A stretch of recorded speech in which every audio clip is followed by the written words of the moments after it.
if there's one record that Busy P likes and Peanut Butter Wolf likes, you pretty much know there's something special going on. So please welcome Mr. James Pants. Hola. So you might be signed to a label from Los Angeles, but you're actually from another place called Spokane, as I learned yesterday. So I don't know if anybody's familiar with this place. Maybe you might break it down how this town looks like.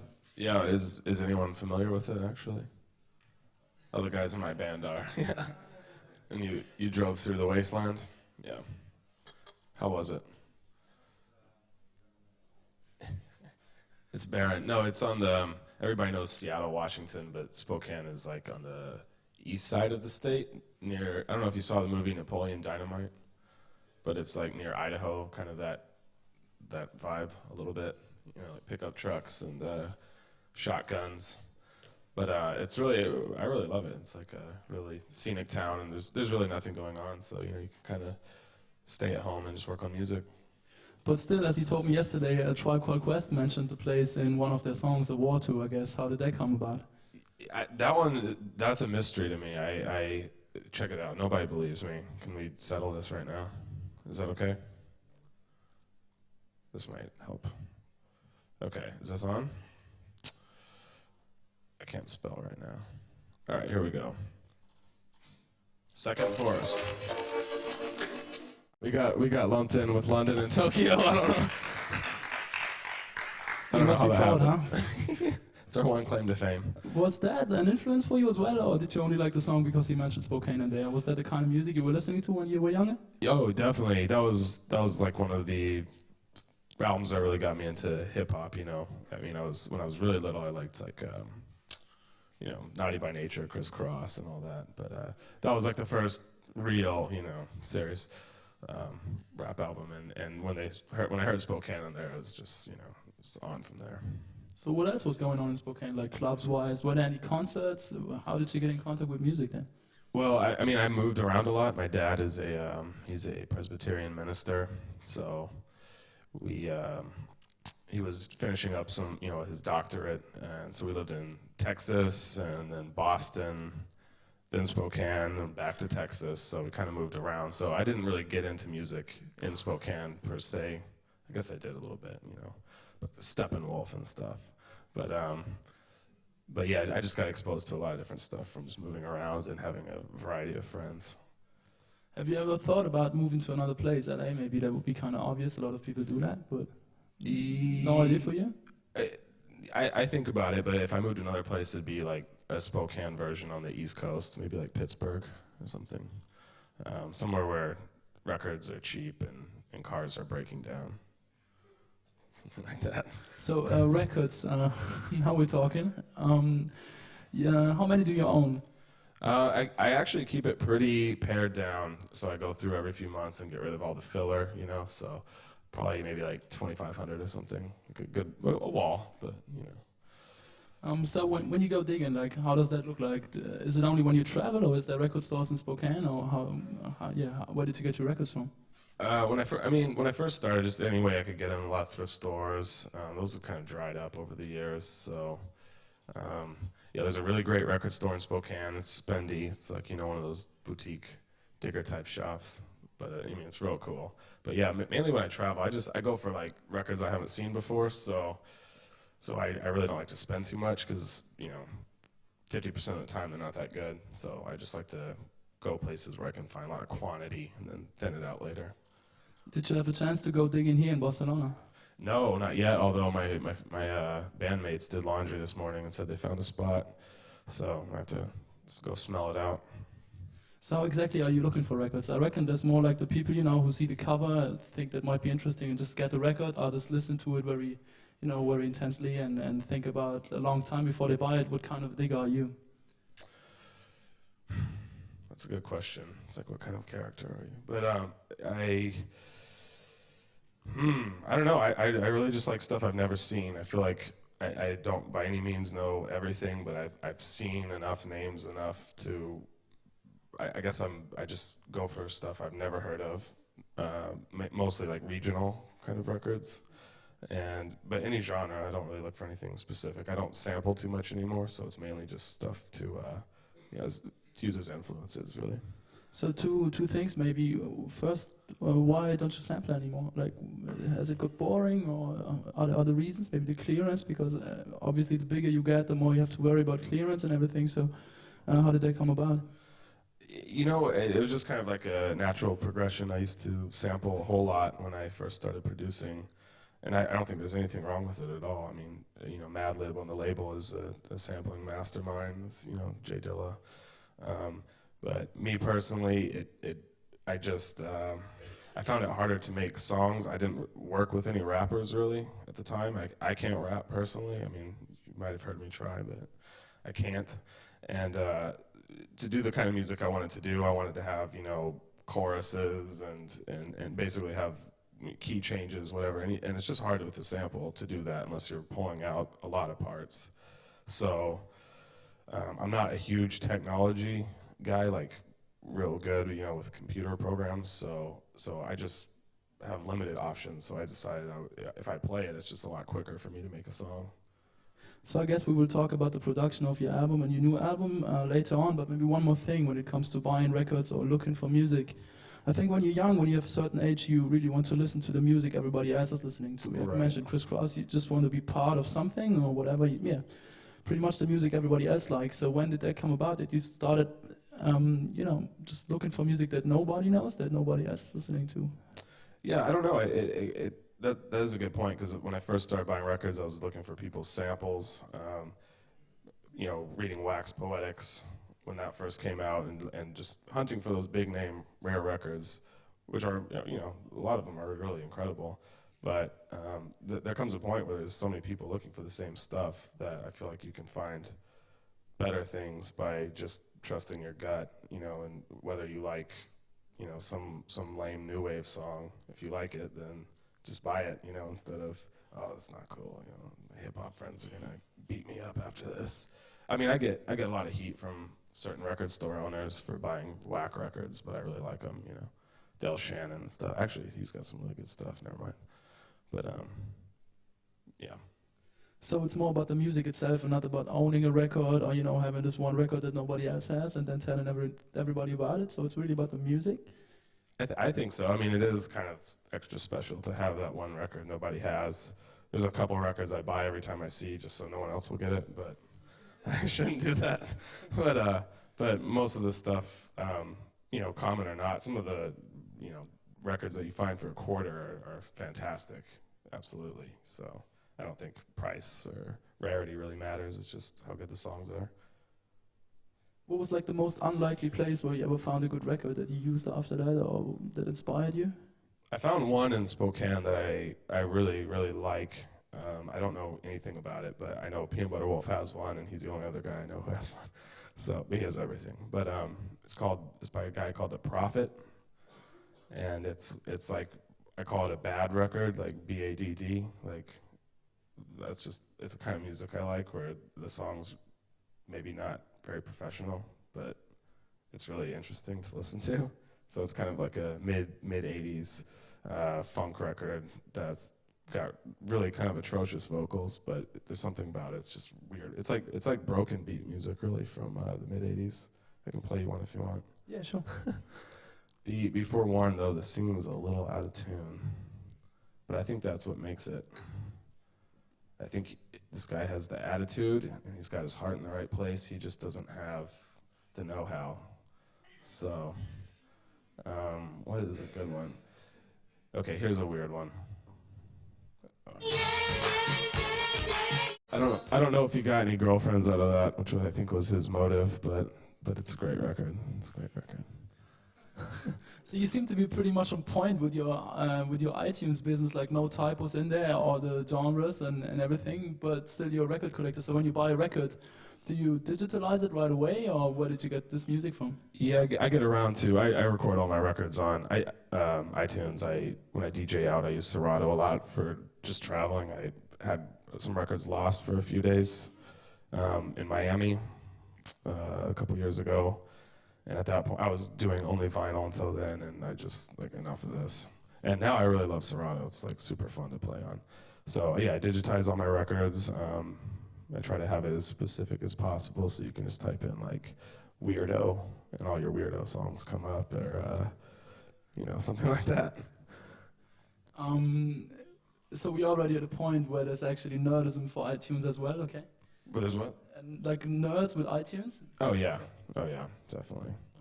When did you discover this whole world, like, MP3s and iTunes and all that kind of stuff? When I got a computer. When was that? I record on a really old computer, so when I got this thing maybe 2 years ago, I just found out about this great world of iTunes. It's really addicting. Okay, let's talk about the whole, you signing with Stone Throw and everything. There's this myth that has been, told in all the press releases and in all the interviews. So, first of all, is it actually true that you met Peanut Butter Wolf at your prom night? Yes. It's very true. You want the rundown? Yeah. I still don't know how I got signed to Stone's Throw, so I'll let you guys decide that. But I met Peanut Butter Wolf on... Let's see, I'm sorry. I was a huge fan. This was like 98, 99, when Stone Throw was still really little. And I lived in Austin, Texas at the time. And Peanut Butter Wolf was going to DJ at like a rave, which was really bizarre, first of all, for him. But I just emailed him and I said, would you like to go record shopping? And I couldn't believe it because he wrote back and said, sure. And so his show happened to be the night of my prom, so I took my date to his show. Her name was Cindy Huckabee, and I really liked her at the time. But I took her, to the show, and I met Wolf. I was still wearing my tux, and we just kind of hung out for the next few days. I didn't know anything. I was very new to all of this, and I just kind of drove him around. He showed me some records, and I really just kept in contact with him. That was probably like 9 years ago now, but I just kept in touch with him and sent him mixtapes periodically. I would catch his shows periodically, so I think he knew my name, And later in college, I ended up doing an internship for Stone's Throw. And if Egon was here, he could probably tell you how terrible I was. What's that? Well, Stone's Throw is a really funny label, my favorite, but there's not really like a structure. So I showed up ready to work, and they just told me where my desk was, but they didn't tell me what to do. So I kind of just sat there, and then I would ask a lot of questions, like, do you want me to help with this? And they were like, oh, no, he's doing that. So I did a lot of sitting, did a lot of thinking about life, and I drank a lot of wine at night, and it was a dark time in my life. So when did they kick you out? Oh, it was just a short thing, like a few months for college credit. So my goal was to get a job in LA, get signed to Stone's Throw, make it in this music business, and I couldn't even get a job at a grocery store. So I moved back kind of with my tail between my legs to Spokane, and I decided I was not going to make rap music anymore, which I was making at the time. And it was kind of, just forget this, I'm going to just make stuff. And that was kind of how all this got started. I just quit deciding what I was going to record and just started recording. And, maybe a year or two later, I got asked to do a cover of a song called The Grandmaster Lover. We should play that too, maybe. Yeah, we should. But it's basically a song by a guy named Omar. He's kind of like a 40-year-old virgin, a little bit. He you can tell. The way he sings, he talks about what a player he is, what a lover he is. But I think I don't quote me on this, but I think he still lives at home with his mother. And this is from 83, but it's a great song. Wolf showed it to me, and so they wanted to re-release it, and he did not give them permission to do so. So the way around was to do a cover of it. So we did this cover of the song. We tried to keep it, actually, it's not that creative just because they wanted it very similar to the original. But I completed the original. And anyways, after I did this is when I got asked to do an album. So here it is.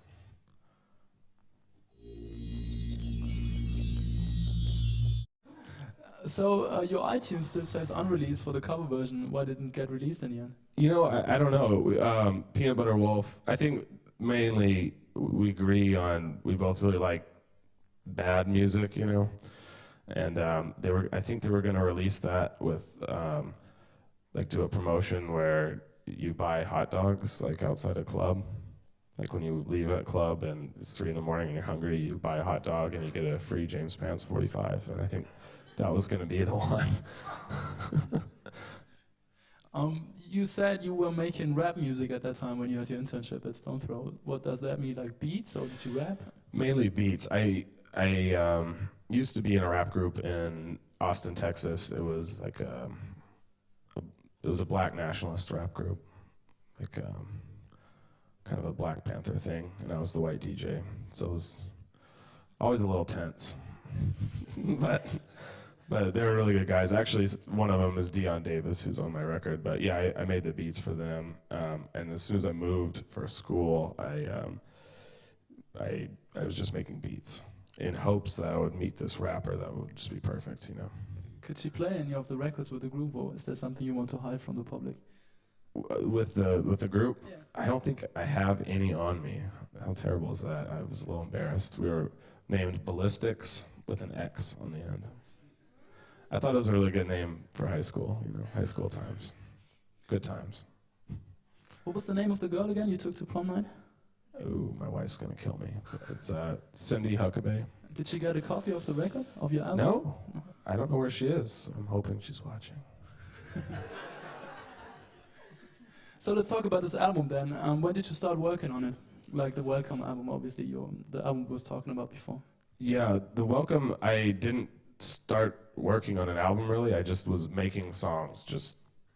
I was really poor at the time, just out of college, working at a grocery store, and just spending my nights making music with no purpose in mind. So basically, I just turned in like 100 or so songs to Peanut Butter Wolf for him to check out, and he kind of picked and chose what he liked on there.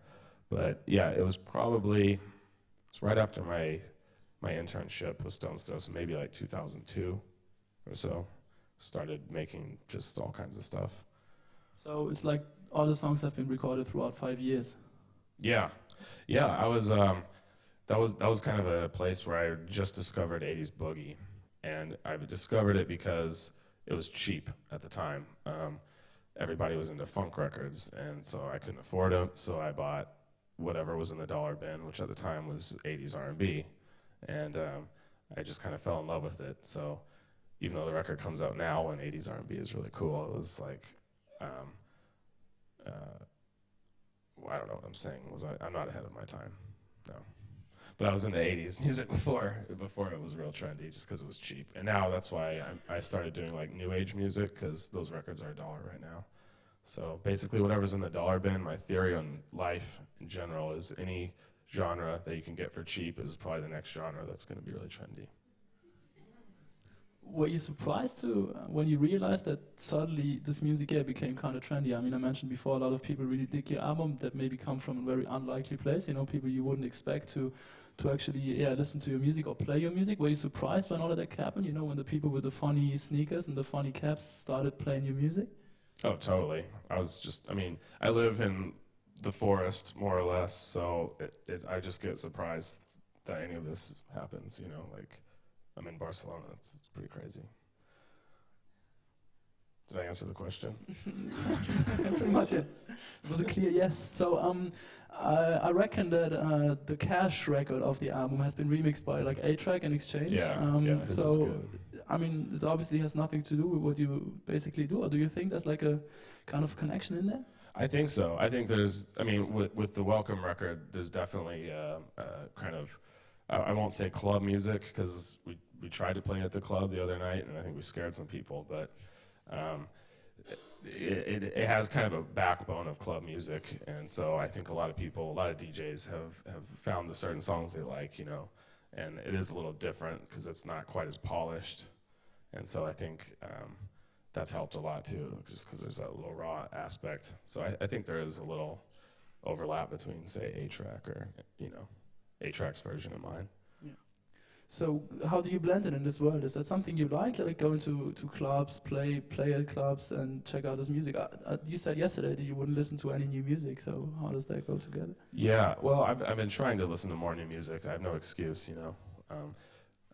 I really love playing in clubs. I think it's about 50% of what I do is, you know, I try to do recording and kind of, I don't want to say keep it in separate worlds, but recording is where I can be as strange as I want. I don't have to worry about making a club record really. But then when I DJ, I just like to have, you know, as crazy of a dance party as we can get. So, but still, like when you listen to the album, you said that the songs were recorded over like 5 years, but it's still, I mean, it has a very unique sound and very like homogenic. Right. Is that something you try to do like intentionally? Is that a sound you wanted to create, or did it just come about? Or maybe all the 80 other songs were totally different, but right. I think a lot of the sound just comes from the way I record. A lot of it is out of necessity. I didn't really invest in a studio, and so you know, the way I record the drums on every song is the same. So that creates kind of continuity throughout the album, I think, just because I have like the worst setup in the world. So exactly do you record your drums? Is that live drums, the drum machine? The live drums. Yeah, there's some of the songs are drum machines. I kind of like to do both. So some of it's drum machines, some of it's live drums. I usually just record them in a basement with one microphone and throw a lot of compression on there. And then I accidentally discovered this other trick to make bass drums really fat. If you have your drums running through a compressor, and then you have a record on a turntable with the needle down, and that's running into the compressor as well. It picks up just the bass vibrations. So you have this like, gong, gong, gong, and you don't have to play that loud, so your parents can be asleep upstairs, and you can, well, you know, on the record they sound huge. So that's a factoid right there, tidbit. So you seem to use a lot of reverb on it. Is that true? Is that something you try? You did intentionally to create this kind of an 80s soul sonic 4 sound, or am I wrong here? I love reverb. I think reverb is more of a 60s, you know, tool, but with my vocal skills, I need a lot of reverb. And how about autotune? I know, I want to try that sometime too. That'll be the club hit. But yeah, I'm a big fan of effects. Some of my favorite music besides 80s boogie is, you know, 60s psych. So I kind of like to marry the two a little bit. I don't know which one's male or female, but all the effects they used in the 60s with the heavy pans and the one where it cuts up the sound, like, I don't remember what that's called, but they're fun. So could you play any more of the records that you listened to when you recorded that? Yes, most definitely. Some of the cheap records. Some of the cheap records, okay. How about, what kind of music should we start with? 60s? Let's do the 60s. You guys know Silver Apples? Okay, yeah, this one is like a direct influence on the song we did, Dragon Slayer, just like all the heavy drum songs on the album was when I was in a period where I was just obsessed with this group. This is from '68, so I just can't believe it's from 1968. It's like still when the Beatles were just doing. Do you know anything about the background of the record, like the artists? Yeah. I think I don't want to lie. I think they're from New York though, although the singer's originally from like Knoxville or something. But it's just a drummer with a crazy drum set, like homemade basically, and then a guy named Simeon who plays an instrument named the Simeon, and it's just like some foot pedals and knobs, and apparently I think he built it. He didn't have money to have better instruments, and so he just learned how to hold a tune by turning a little oscillator. It's like, so it's really like repetitive, hypnotic music, which is my favorite stuff. Some people hate that about my music, but I really like repetitive stuff. Could maybe another one? Like I think, yeah. Okay. How about This is another one I really like. This is actually early 80s, but this was an influence. Peanut Butter Wolf shows me all these records, so I'm going to give him the credit on this. This is a Peanut Butter Wolf find, but I ended up getting it. It's from Germany. Sounds like Lil Wayne, but from 1981. It goes on for 9 minutes, so I usually only play like a minute of it, but it's really good. So when you DJ, do you play it out like 9 minutes? I do. Yeah, you can play it with TI, and it goes well. How about this whole repetitive element? Why is so? Yeah, what does attract you to that kind of stuff? I started, I guess my musical training, really early, playing the drums only. Was really involved in jazz bands and things, and I always just liked playing beats more than songs. So I think anything that's got a strong rhythm, I feel like I can listen to it forever. Whereas if I played a guitar, I'd probably get really bored with it fast. But to me, it's just, that kind of music obviously works on dance floors. You see that with, 80s Chicago house. There's something about repetitive music, in a way it can be quite soulful and quite subtly non-repetitive in a way. And I think somewhere after like a minute or so, something switches in your brain and you just kind of go on autopilot, and it becomes really enjoyable, when you're not listening for changes, you're not predicting, you're kind of more in the present when it's a repetitive song. Good, so you play the drums, you play guitar, what else do you play? I don't play guitar. I make noise on guitar. Yeah, but, okay. So what else do you make noise on? Really anything I can get my hands on. I've got a lot of keyboards. I won't claim to be a proficient keyboard player, but I can, bust out some chords and sound like I'm a proficient keyboard player, but I have a real proficient keyboard player in my band for those hard to reach things. But I've got like a bass, a bunch of like goat toenails, little shakers, spoons, wooden blocks, anything. But like the album you recorded it alone, right? The band you only put that. So how did the whole band think about? Did you put that together for the live gigs, or will they play on your new album? I'd like to have them. Yeah, the new album I would like to have a lot more instrumentation. The first one was basically drums and a keyboard. So how does that come about? Like when all the guys who make music with a drum box or with a sampler, at a certain point they want to make real music. How does that come about? Yeah, I think that's an exciting point in anyone's musical career when you ditch the easy stuff, and I don't know how it comes about. I think you just experiment. That's really all I do. I don't claim to be a technical master on any aspect of recording. I just play around and see what kind of sound I can get. And I'm not really afraid of having bad sounds. I think sometimes the best records have terrible mastering jobs. But if it's funky, it kind of shines through a little bit, So is that something you even do intentionally? Like if you listen to your music, it's not like they sound like a Dr. Dre record or anything like that? Do you try to keep this whole lo-fi aesthetics? I do. Yeah, I'm a really big fan of lo-fi. I would love to do clean stuff. I just haven't heard many records that sound clean without being sterile.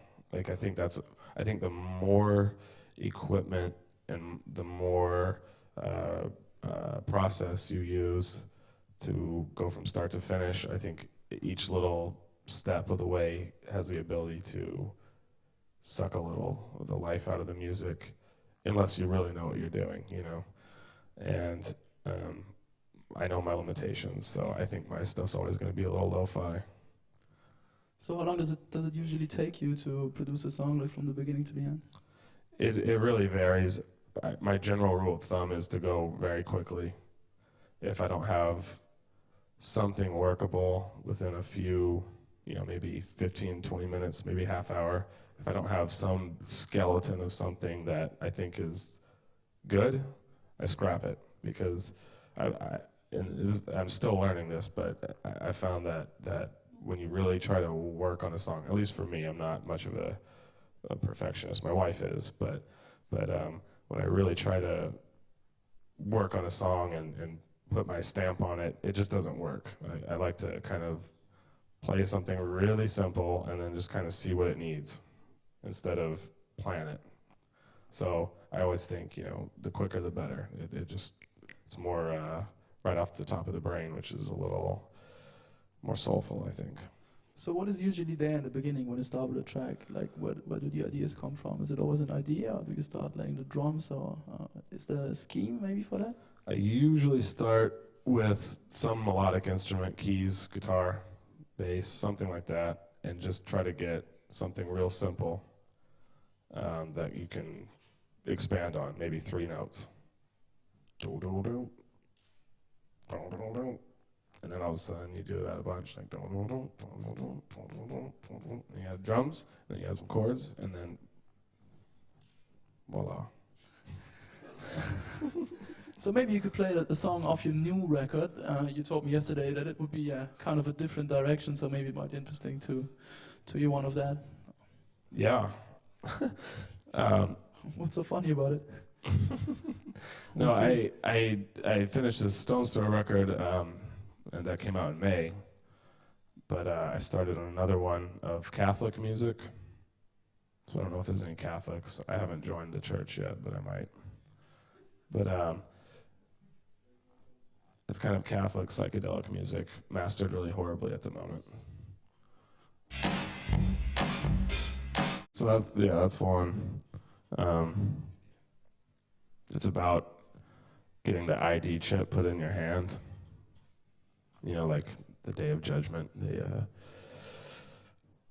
That's what the story is anyways. You get a little implant, and then you scan things with your hand, and then that means the end of the world's coming any day. So my girlfriend got an ID chip in her hand in that song. Could you play another one? Yeah, this one is a creepy one called The Eyes of the Lord Are Upon You.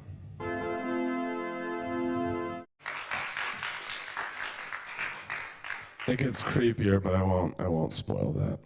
So what the hell did make you want to do a record with Catholic music? Because first of all, like my theory goes, I started finding Catholic records in the dollar bins, and I found some really good ones, and I found some really bugged out, like 60s Catholic stuff, kind of during the whole hippie revolution that was just mind-blowing. I couldn't believe. My dad being a minister, I always grew up with horrible Christian music, like, and we will praise his name on high, like, no offense, but women with kind of denim jumpers and wireless microphones. And to find out that there was this stuff, I thought, like, my parents are going to be really happy if I record something like this. Here's one Catholic record that you can find for $1.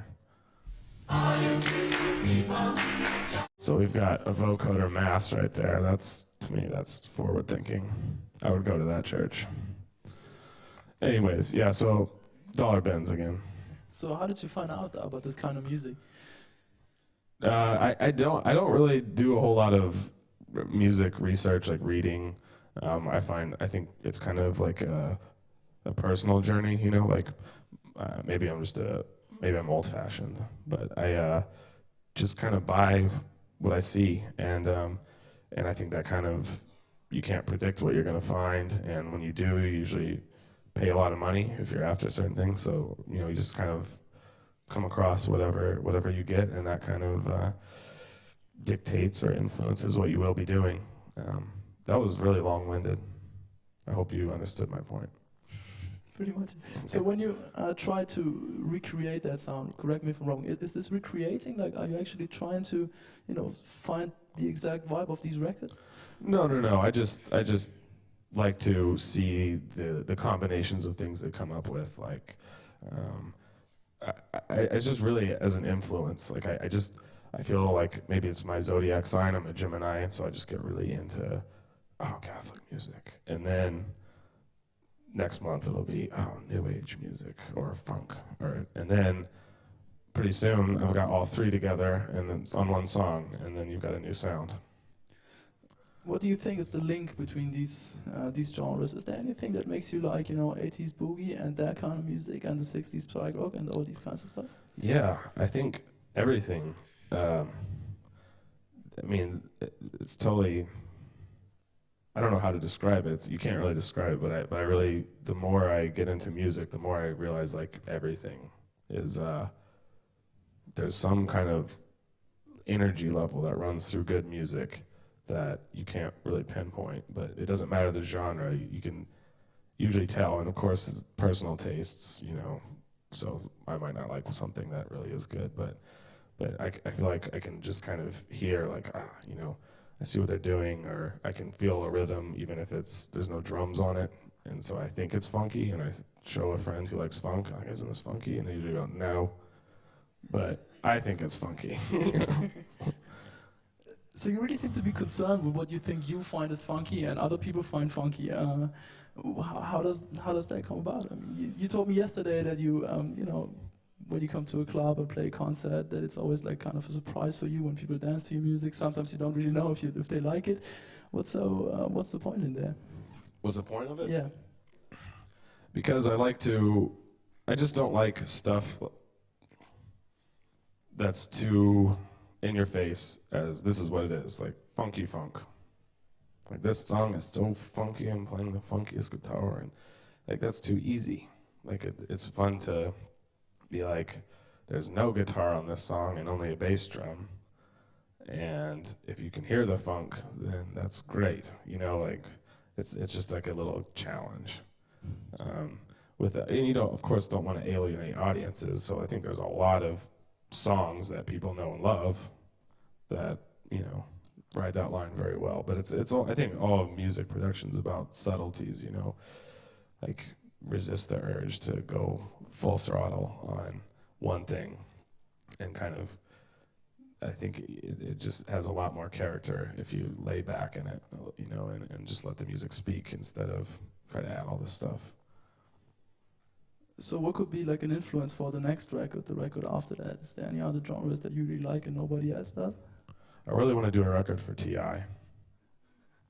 Why is that? I think he raps very percussively, very a part of the beat as opposed to on it. And I just would like to see what would happen if he would let me make a record for him. But I've been writing him all this fan mail, and he hasn't responded yet, so keep trying. What's your favorite T.I. record? Oh man, they always, well, see, that's the thing. They always have like a couple that are just like, oh, dear God. But, you know, overall, the albums, I think the production could be a little better. Could you maybe play a T.I. record and explain, a bit more in depth what do you mean by, you know, when he uses his voice as a sort of a percussion instrument? I mean, I totally know what you mean, but I think it might be interesting to hear a record and having you explain that. Yeah, I mean, my favorite one, I really hate that chorus with, I shouldn't be using these words while I'm on videotape, but the chorus, you know, that DJ Khaled song, "We Taken Over." Yeah. Like the chorus is a little too dramatic, you know. We taken over. But when T.I. comes on that one, it's just like lightning strike. But I don't have that one on me. So, what is another T.I. one? You guys getting the after lunch blues? We could play the blues maybe. Well, Bring Him Out. Everyone knows that one, but that one is incredible. I don't know if everybody knows it. Okay. You probably all know it, but here we go. Bring 'em out, bring 'em out, bring 'em out, bring 'em. Do on crazy, like, you know, finger cymbals and all that kind of stuff would be really fun. And I would do it only drums, you know, and maybe a few sounds. But if you just came up with a wicked rhythm record and have him on there, I think it would be an unstoppable force. Why didn't you have any rappers on your album? Because T.I. is like the only one you listen to and nobody could ever reach Only him. T.I. I only work with the best. Do you know who I am? You know, I think for this record, I just didn't want any rap. I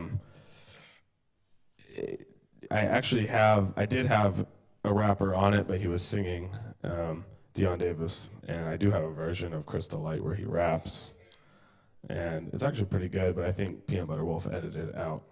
Could you play it? Do you have it? Yeah, for sure. He's a really good rapper. I really like him, but he's, you know, doing the 9 to 5 thing. So here we go. Oh, rap version, exclusive. I think it's pretty common sense right now to say that hip hop music has become kind of boring. Everybody says it. Do you think it's boring? I think, without offending anyone, I think a lot of the more major label commercial stuff is a lot better than a lot of the underground stuff I hear right now. You know, say what you will about the conversation topics, but I think there's a lot of good stuff coming out of like the South that has that initial energy that hip hop had when it started. You know, like the Manny Fresh stuff is just always wicked. So I prefer to listen to more of that. I'm way behind on new music, so I'm sure there's a lot of stuff bubbling that I just haven't heard. How about Wolf or Egon? Do they listen to rap music? Do I listen to rap music? No, like Egon or Wolf, do they listen to rap music? Oh yeah, I listen to rap. I mean, I'm a huge like mid '80s rap freak, early '80s. I like it all. I just kind of, it's really sad. Maybe I have a slightly rebellious streak because my father's a minister. So the only rap music I don't listen to much, which is like sacrilegious to say, is like the early '90s stuff. Because everybody listens to that, and let's take it back, y'all. So I just like don't take it back. Forward. What do your parents say about your music, your father? My mom says it's really interesting. Interesting, huh? And my dad said, "We're just so proud of you." They haven't said much about the actual music. My grandfather said it was like Chinese water torture. He was a prisoner of war. So I think I'm going to have him do the next album review. So you might take that as a compliment, right? I thought so because, yeah, I listened to his 78s and there's nothing there. And I don't trust him. So, I mean, you seem to be kind of, obsessed with people not liking your music. So what would anybody need to say to really offend you? Well, I just like it. Maybe my band members knows I want people to like it. I just always, I have a real bad anxiety problem. That's why I talk without knowing what I'm going to say, and I just keep going and going and don't finish sentences like I'm doing. But I want people to like the music. I just, I assume that they don't, because I live in Spokane and I am not in an AC/DC cover band, and so I grew up, with people hating it, and so I think that makes me a little stronger. But I always find that if I assume that people will hate it and they do like it, then we're like best friends. So. What else was around in Spokane, like besides AC/DC? What kind of music were people listening to? There's a lot. Maybe you've heard of this thing called new metal. I think it was big about 10 years ago, but we just got it. Like there's this band called Limp Bizkit that's like really cool. So that's kind of life there. There's also a lot of folkies, mustache mandolin players. There's some really good jazz bands. I mean, the guys in my band were all from Spokane, so we're kind of like this underground little posse, and nobody likes us. So how does like a usual day look like over there? Do you have a studio at home? I do. I record at home. I've been traveling a lot this year, but when I'm home, I try to work on music from about 1 p.m. to 8, and then usually again at night. I just kind of like to consider it a job. I remember reading Kraftwerk, worked 9 to 5 Monday through Friday. I thought, there you have the classic German discipline. We Americans aren't quite that disciplined, but I'm working on it. Why is that? Like, why you like considering it as a job? Does that make you more creative or efficient or prolific, or is it because you don't like music that much and you want to have weekends for yourself?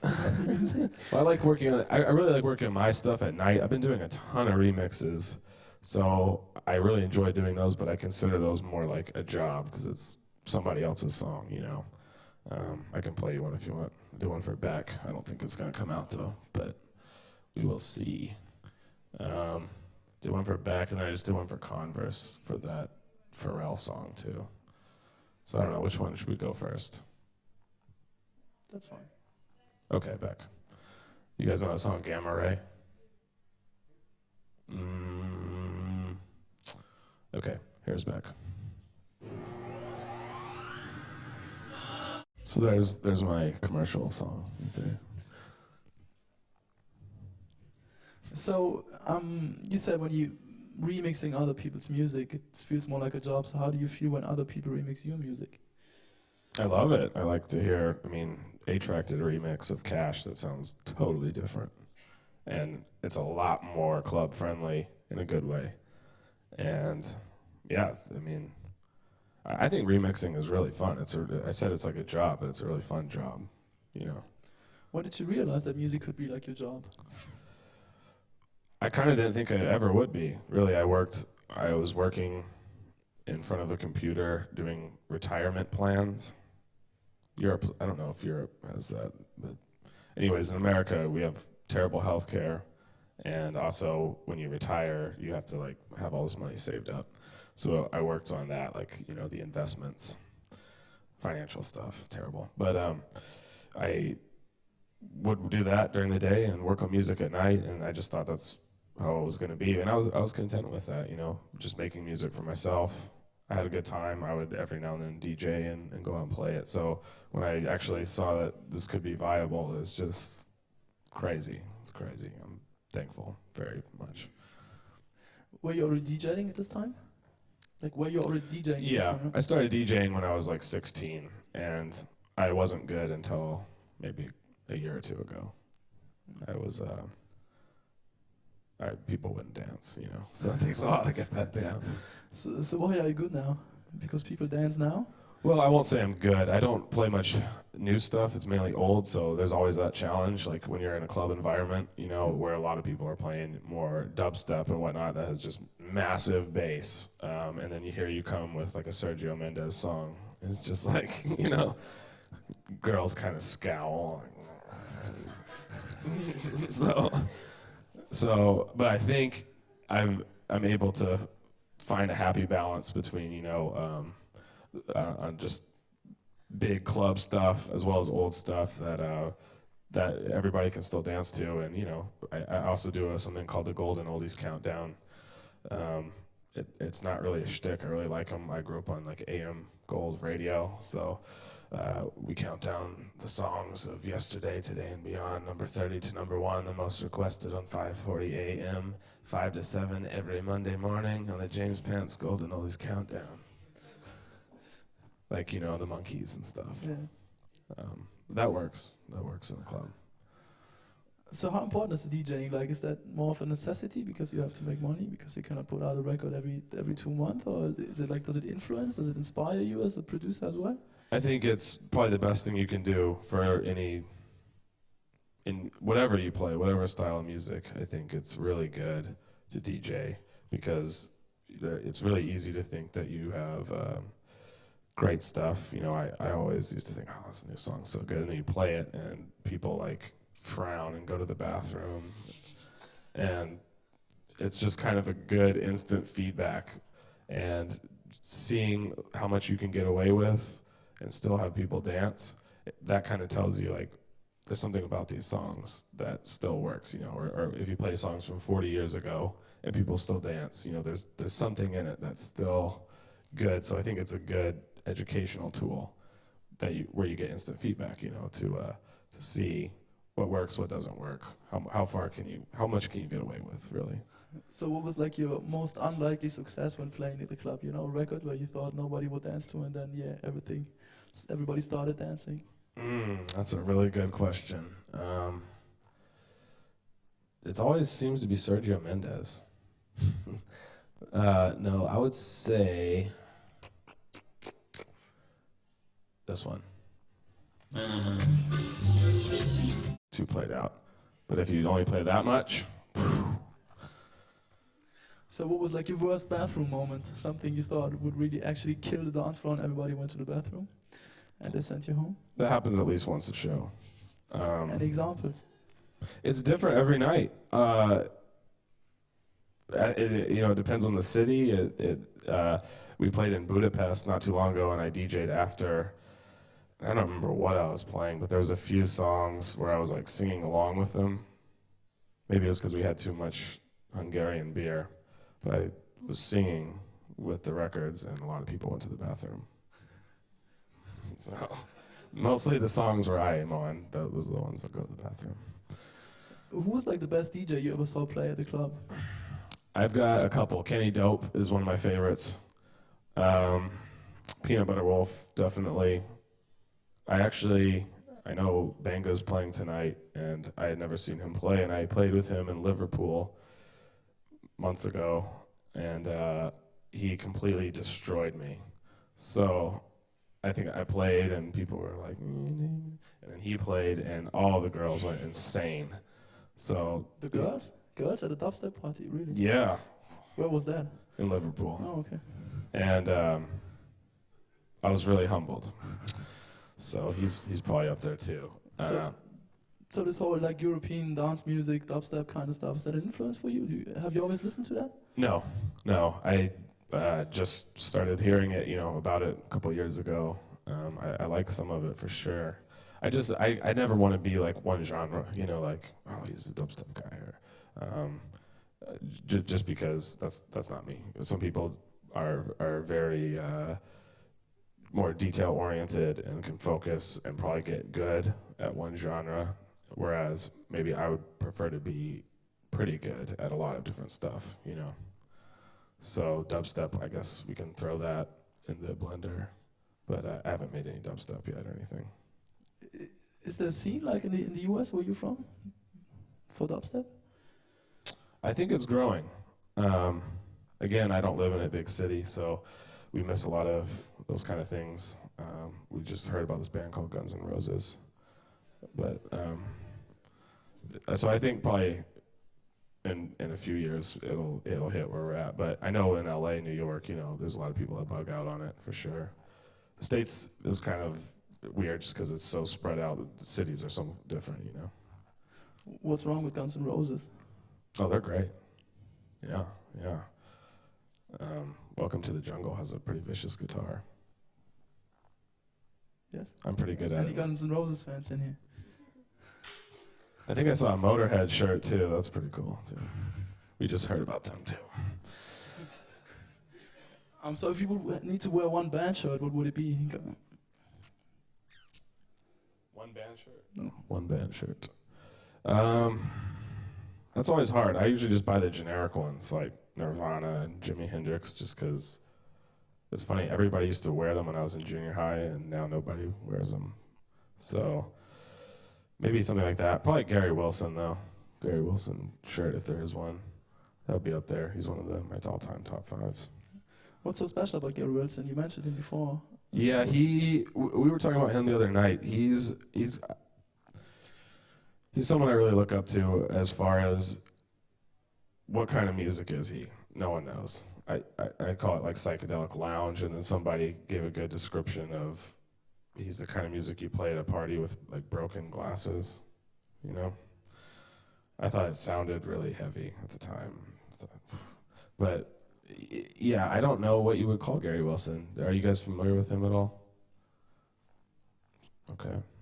Stone's Throw put out a record of his that I really liked, and I think they got 90% of it back returned from the stores. So, but we'll play one really quick Gary Wilson song.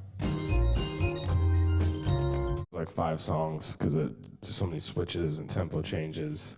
I know Questlove and Dilla were huge fans of him, as well as like Beck shouts him out on that 2 turntables and a microphone song. I know the guy who Matt Groening from The Simpsons is a huge fan too. He's just one of those cult lounge weirdos. It's really soulful stuff. Again, he can't sing, which is kind of adds to the charm, but his musicianship is just incredible. He's like Prince or something. I don't know if I remember the name right, but there was this other guy that you mentioned called Bruce Hack. Is that Yeah, something? yeah, Bruce How about Hack. him? I think Stone Throw's working on an album with him too, right? Yeah, I'm hopefully going to be able to do some songs. He's another, go figure, another weirdo artist out there. But he was a early electronic kind of pioneer, made his own instruments. He has one where where you could sit down on a piece of tin foil and someone could play your scalp, like by stretching your skin. It sounds like a theremin or something. He was on like the Mr. Rogers show, and then I think he kept getting more depressed and died. So it was a tragic ending. But he made some. He actually, I should mention, his last song was going to be on Def Jam, but it didn't come out. But he's a definite weirdo. Could you play any of his music? Certainly. There's so much to do. He's got so many different styles, so it's hard to pick one. But I will give you.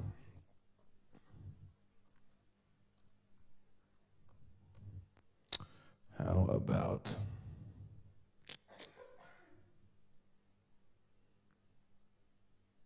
Here's the one for Def Jam, 1984, I believe. 2, 1, 2. Whack, I believe. But he has all kinds of stuff: psychedelic music, children's records, medieval music, songs for robots. He's kind of a everyman's man. So I think a lot of people who like this kind of music play this kind of music, and I'm not even talking about the raps, more of like early 80s. 80s boogie, electro kind of stuff. It has sort of an tongue-in-cheek touch. It's very ironic when they do it. How much of irony is in your music? To be honest, I really don't like irony too much. I think it kind that's of. what I was asking. Yeah, and it's a very fine line. I do like humor, and I think those records are some of the records that survive. Not necessarily humor, like I'm going to tell a joke or I'm going to rap about everything 80s and then shout out Game Boy, and there's a lot of people that cross the line and it becomes like kitsch stuff. But I think there's a lot of bands doing stuff in earnest, but it might be so foreign sounding or strange that it kind of lives on. Like I don't think Gary Wilson, for instance, who keeps going like, hey, like during his songs, because he can't do a good James Brown yell. I don't think he's trying to make fun of that. I think it's just his own little flair. I like to consider it flair instead of irony. But I think there's a fine line, because we live in a pretty ironic age right now, unfortunately. I think it goes through cycles. And so in order to connect with crowds, there has to be some element of not necessarily irony, but some kind of connection that people recognize. Oh, Game Boy, I had one of those. I've never made a song about Game Boy. That's just an example. But so there has to be that without going over and just rehashing things. So I think right now is an interesting time to be making music. I think there's a lot of people in the irony camp, and there's a lot of people in the serious camp, and so I think there's a fine line you can walk that can connect both worlds. How many people from the irony camp do you think come to your concerts and listen to your music? I mean, not to offend anybody, but I think a lot of the attention that records like yours get at the moment comes from sort of an ironic point. And as a musician, I would be angry at those people. Like, it's not. You know what I mean?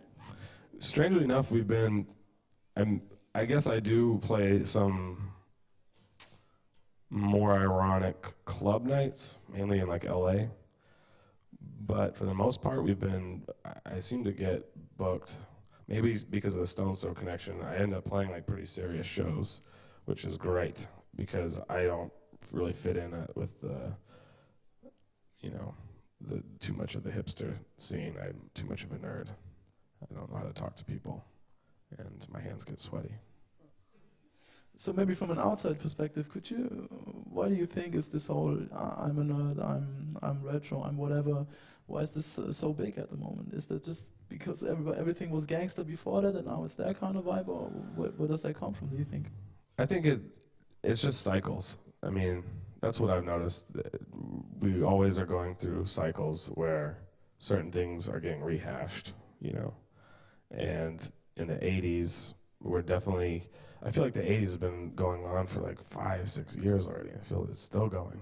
It's mind-boggling. But I think we get a lot of, it's just people kind of being nostalgic for their childhood, I think. You know, I think people take a little longer to grow up these days, if that makes any sense. Like, you can still be kind of like a party freak at 39 or something, which is fine. But I think the music is a reflection of that in a way. And yeah, I don't know. It's just, you can get very philosophical on this stuff. How old are you, by the way? I'm 26, so I have no credit.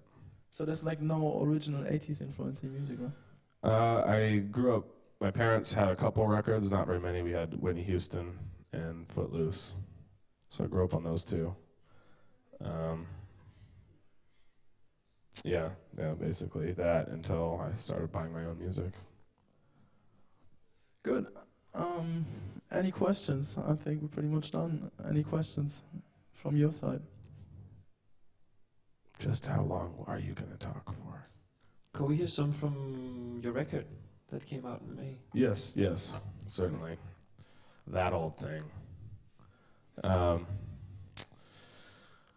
Well, there's a lot of, what kind of music should we listen to first? Okay, Dragon Slayer. Esquivel kind of guy instead of Harry Belafonte, I take it. Probably. I like all that stuff. I really like karaoke. I mean, a lot of that old lounge stuff is just incredible. The showsmanship, I think that's kind of a lost art. And I can't sing, but I'm trying to at least, you know, I want to give a rose to the girl and that kind of stuff. Because ultimately, no matter how serious you get with music, and you can take it very seriously, but it's entertainment, you know, like that's at its root. Whether it's crazy, you know, John Cage stuff, it's still entertainment. So your job is to put on a show and give people something to talk about, you know, no matter however you do it, that's your own choice. But those lounge guys, there's a lot to be learned from them. Dean Martin, anyways.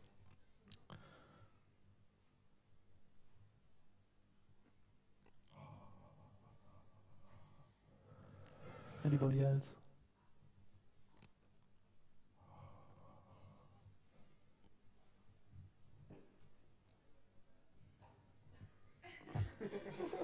Well, if that's it, it's it. Give it up for James Beck. Cheers.